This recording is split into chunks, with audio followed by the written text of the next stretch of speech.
தற்போது தமிழகம் முழுவதும் மிகவும் பிரசித்தி பெற்ற ஒரு ஆலயமாக இருப்பது இந்த கணக்கம்பட்டி சித்தரின் ஜீவ சமாதிதான்.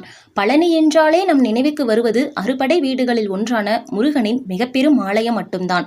ஆனால் தற்போது அது மட்டுமல்லாமல் கணக்கம்பட்டி சித்தர் ஜீவ சமாதியை பார்க்க மக்கள் தினம்தோறும் பங்குபடை எடுத்த வண்ணம் உள்ளனர். யார் அந்த கணக்கம்பட்டி சித்தர்? வாருங்கள் அவரை பற்றிய முழு வாழ்க்கை வரலாறு பார்ப்போம். காளிமுத்து என்ற பழனிசாமி இவரின் இயற்பெயர்.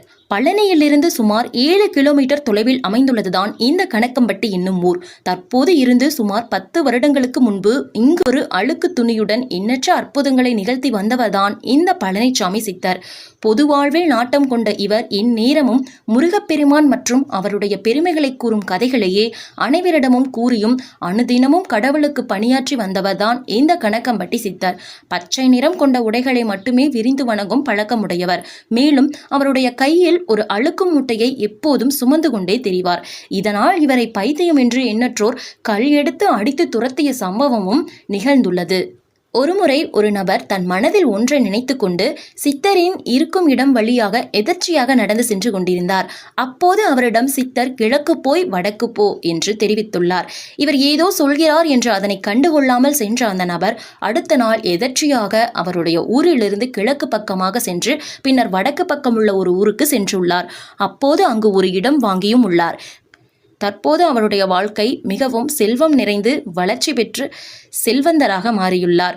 பின்னர் சித்தரின் வார்த்தைகளை உணர்ந்த அவர் உடனே சித்தரை வந்து பார்த்துவிட்டு ஆசையும் பெற்று சென்றுள்ளார்.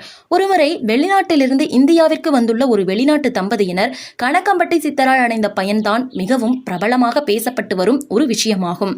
வெளிநாட்டைச் சேர்ந்த ஒரு தம்பதிக்கு தன்னுடைய மகன் பேச்சு திறமையை இழந்ததால் அதற்கு சிகிச்சை பெறுவதற்காக அங்கிருந்து தமிழகத்திற்கு வந்துள்ளனர். சிகிச்சையில் எந்த பயனும் பெறாத அவர்கள் மன வருத்தத்துடன் பழனி மலையில் உள்ள முருகப்பெருமானை தரிசிப்பதற்காக சென்றுள்ளனர். அந்த வெளிநாட்டவர்கள் பழனியில் உள்ள முருகன் கோவிலை தரிசிப்பதற்காக திண்டுக்கல்லில் இருந்து பழனி நோக்கி சென்றுள்ளனர். அப்போது கணக்கம்பட்டி வழியாக செல்லும் போது சித்தரின் அருகில் சென்றதும் காரானது தானாக நின்று இருக்கிறது. அப்போது காரை நிறுத்தி வேலை செய்து கொண்டிருந்த அவர்கள் சித்தர் அவர்களை அழைத்துள்ளார். அந்த காரில் இருந்த பெண்மணியும் ஒருவித பயம் கலந்த தயக்கத்தோடு சித்தரை நோக்கி சென்று பேசியுள்ளார். அந்த பெண்மணி இடத்தில் சித்தரானவர் எதிரிலுள்ள கடைக்கு சென்று ஒரு பிரியாணி பொட்டணம் ஒன்று வாங்கி வா என்றும் கூறியுள்ளார். அருகிலுள்ள கடைக்கு சென்று பிரியாணி ஒன்றை வாங்கி கொண்டு வந்து கொண்டிருந்தார் அந்த பெண்மணி. இதில் சங்கடமான விஷயம் என்னவென்றால் அந்த வெளிநாட்டு தமிழ் குடும்பத்தார் ஒரு சைவம் சாப்பிடக்கூடியவர்கள் ஆகும். என்னை ஒரு பிரியாணி வாங்க சொல்கிறாரே என்று அந்த குடும்பத்தார்கள் ஒரு விதமான தயக்கத்தோடு அதனை வாங்கி கொண்டு வந்துள்ளனர். சித்தரிடம் பிரியாணியை கொண்டு வந்த அந்த பெண்மணி இந்தாருங்கள் என்றார். உடனே சித்தர் அந்த பிரியாணி பொட்டணத்தை உங்களுடைய மகனுக்கு எடுத்துக்கொடு என்றார். தயக்கத்துடன் பொட்டணத்தை பிரித்த அந்த பெண்மணி ஒரு மிகப்பெரிய ஆச்சரியம் காத்திருந்தது. பிரியாணி வாங்கி வந்த அந்த பொட்டணத்தில் சாம்பார் சாதம் இருப்பதைக் கண்டு அதிர்ச்சியடைந்தார். ரோட்டின் ஓரத்தில் நின்று கொண்டிருந்த இந்த பெண்மணியை நோக்கி ஒரு மிகப்பெரிய வாகனம் வருவதைக் கண்ட அவருடைய மகன் அம்மா வண்டி வருது, ஓரமாக வாருங்கள் என்று கத்தத் தொடங்கினார். அப்போதுதான் அவர்களுக்கு புரிந்தது இவை அனைத்தும் சித்தரின் விளையாட்டுகள் என்று. பிரியாணி வாங்கி வந்த பொட்டணம் சாம்பார் சாதமாக மாறியது மற்றும் வாய் பேசாத தன்னுடைய மகன் வாய் பேசியது இவை அனைத்தும் சித்தரின் மகிமையால் மிகுந்தவை என அவர் சென்ற இடத்தை நோக்கி கீழே விழுந்து வணங்கிவிட்டு சென்றுள்ளனர் அந்த வெளிநாட்டு தம்பதியினர்.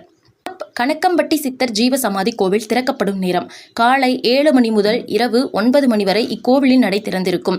மேலும் அமாவாசை மற்றும் பௌர்ணமி தினங்களில் மிகவும் பிரசித்தி பெற்ற பூஜைகள் இங்கு நடைபெறும். கணக்கம்பட்டி சித்தரின் ஜீவ சமாதியை பார்க்க வரும் பக்தர்களுக்கு இடைவிடாத அன்னதானம் நடந்து கொண்டே இருக்கும். ஒரே நேரத்தில் 1000 வாகனங்கள் நிற்கக்கூடிய அளவிற்கு இங்கு இடங்கள் அமைந்துள்ளது. பழனியிலிருந்து கணக்கம்பட்டிக்கு 10 நிமிடத்திற்கு ஒருமுறை அரசு பேருந்து எந்நேரமும் இயக்கப்பட்டு கொண்டே இருக்கிறது. இந்த பதிவு உங்களுக்கு பிடிச்சிருந்தா கண்டிப்பா இந்த வீடியோக்கு லைக் அண்ட் சப்ஸ்கிரைப் பண்ணுங்க. நன்றி.